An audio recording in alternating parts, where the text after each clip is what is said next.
आणि या राज्यात आणि देशात एक घटनाबाह्य सरकार सुरू असताना या देशाचं न्यायालय, सर्वोच्च न्यायालय, निवडणूक आयोग हे या घटनाबाह्य सरकारला अप्रत्यक्षपणे पाठबळ देतात. या देशातल्या लोकशाहीचं दुर्दैव आहे. या देशामध्ये सत्याचा विजय होतो म्हणजे अडाणींचा विजय होतो. काल हिंडनबर्ग रिसर्च प्रकरणामध्ये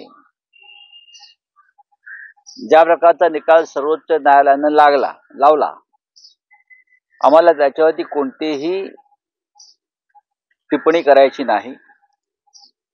कारण आज तरी आपल्याकडे न्यायालयाचा निर्णय हा खाली मान घालून झुकून मान्य करण्याची प्रथा आहे. आणि त्या निकालानंतर उद्योगपती अडाणी म्हटले, सत्याचा विजय झाला, सत्यमेव जयते. ज्या प्रकरणामध्ये संसद चालली नाही, लोक रस्त्यावर उतरले सत्य समजून घेण्यासाठी, ते सत्य बाहेर आलं नाही, उलट त्यांना क्लीन चिट दिली. मग हे सत्य जे आहे हे इतरांच्या बाबतीमध्ये नक्की कुठल्या बिळात लपवलं जातं किंवा इतरांना न्याय का मिळत नाही? ज्या घटनाबाह्य सरकारच्या विरोधामध्ये या महाराष्ट्रातली जनता आवाज उठवते, न्यायालयाचे दरवाजे ठोठावले जात आहेत, सर्वोच्च न्यायालयानं स्पष्ट निर्देश देऊन सुद्धा या बेकायदा सरकारविषयी या विधानसभेचे अध्यक्ष त्या संदर्भात निर्णय घ्यायला तयार नाही. अशा वेळेला जो न्याय अडाणींना मिळतो या देशामध्ये, तो न्याय या देशातल्या नागरिकांना आणि कायदाप्रिय जनतेला का मिळत नाही, हा आमच्या पुढला एक फार महत्वाचा प्रश्न आहे.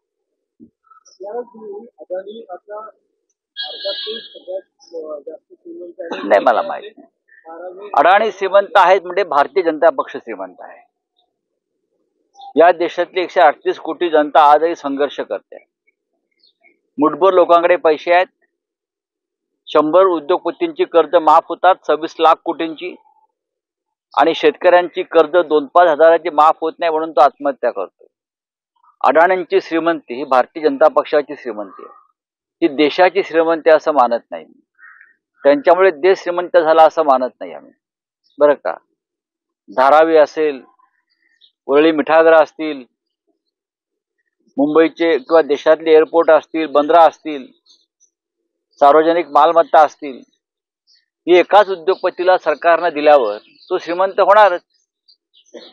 महानंदा डेअरीची 27 एकर जमीन असेल, अशा अनेक अशा प्रकारची लूट झाल्यावर आणि लूट केल्यावर मला असं वाटतं की श्रीमंत व्हायला काहीच हरकत नाही. पण सामान्य शेतकरी, कष्टकरी, कामगार, मजूर महाराष्ट्रातला आणि देशातला तो श्रीमंत झालाय का? त्यांना रोजगार मिळालाय का? ह्या संदर्भात भारतीय जनता पक्षानं स्पष्टीकरण केलं पाहिजे. शेतकऱ्याचं उत्पन्न दुप्पट झालंय का? शेतकऱ्याच्या मालाला हमी भाव मिळालाय का? सांगावं ना, ज्याच्यासाठी आमचा संघर्ष सुरू आहे. बोलू.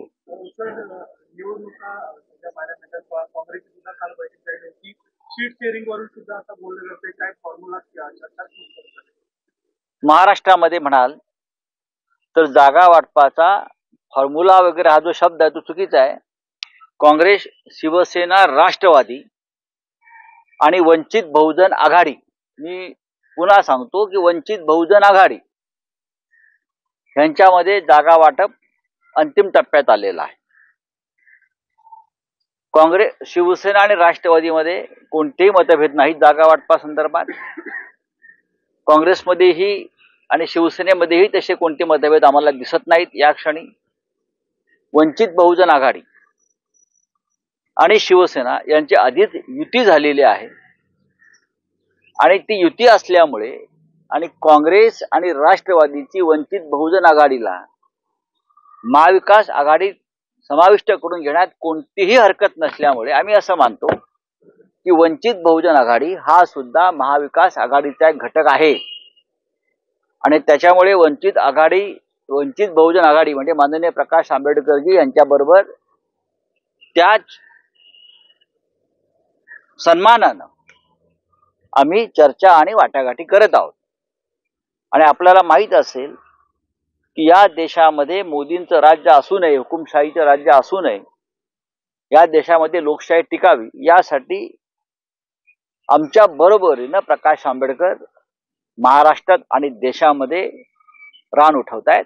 प्रकाश आंबेडकर हे फक्त महाराष्ट्राचे नेते नाही आहेत, तर या देशातल्या समस्त वंचित आणि बहुजन समाजाचे ते नेते आहेत. त्याच्यामुळे त्यांच्याशी महाराष्ट्रामध्ये अत्यंत सन्मानानं चर्चा होते आहे आणि त्यांचा पक्ष, तर त्यांची आघाडी, वंचित बहुजन आघाडी ही आमच्या महाविकास आघाडीची एक महत्वाचा घटक असं आम्ही मानतो.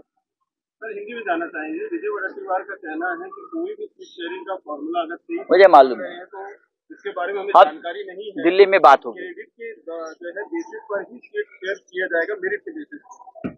मुझे मालूम नहीं कांग्रेस में किसको अधिकार है इस बारे में। आज ही मैं सुबह जो हाई लेवल कमेटी है कांग्रेस की, जिसके अपॉइंटमेंट, जिस कमेटी का गठन किया है और जिसमें सीनियर लीडर्स है दिल्ली के, उनसे मेरे अभी बातचीत हो गई है और एक दो दिन में खड़गे साहब ने जो कमेटी का गठन किया है या राहुल गांधी जी ने जिस कमेटी का गठन किया है उस कमेटी के साथ हम लोग बैठेंगे और प्राइमरी डिस्कशन उस कमेटी के साथ हमारा लगभग हो रहा है या खत्म हो रहा है।